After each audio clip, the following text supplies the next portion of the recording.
Ayan na mga buddy. Lagyan na natin ito ng asin, ano?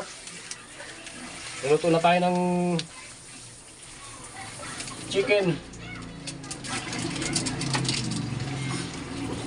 Adobo tayo ng manok kasi, ay adobo, pula pala.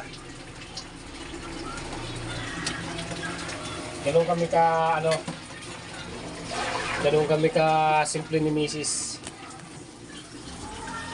Ako yung nagluluto. Yan. Naglalaga ng chicken para sa ating mga bata kasi hindi kumakain ng ano, isda.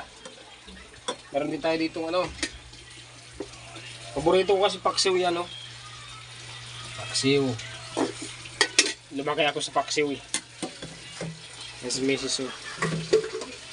Naglilinis ng CR. Ako naman nagluluto.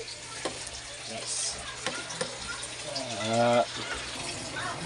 Titimplahan muna natin yung ating ano, Presyo sa tubig. laga.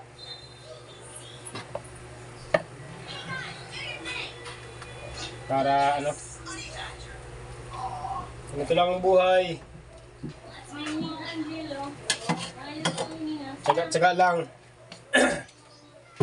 Si mahirap tayo. Ay.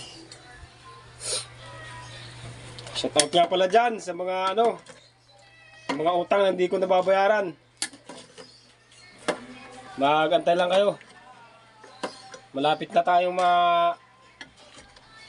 magkapira. Pag nagkapira ako, dudublehin ko pa yung mga utang ko sa inyo. Natin. Aray, ang init. Yari. Init, oh. Pwede na, mga buddy. Papala, ito papala. Hugasan pa yan. Ito yung pangalalamas natin, malunggay. Oh. Halo na natin itong ano, malunggay.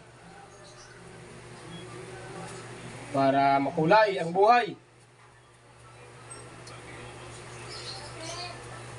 Yun lang kasimple, mga buddy.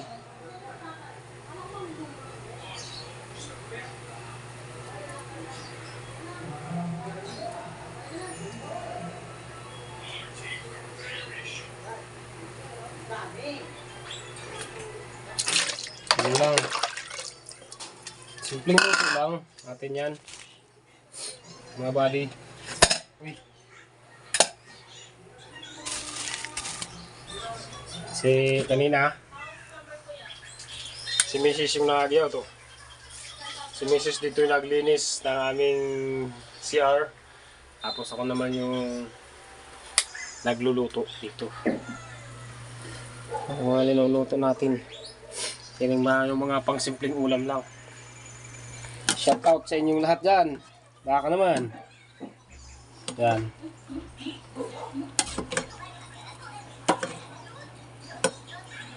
Pang ano to? Pang exports. Okay.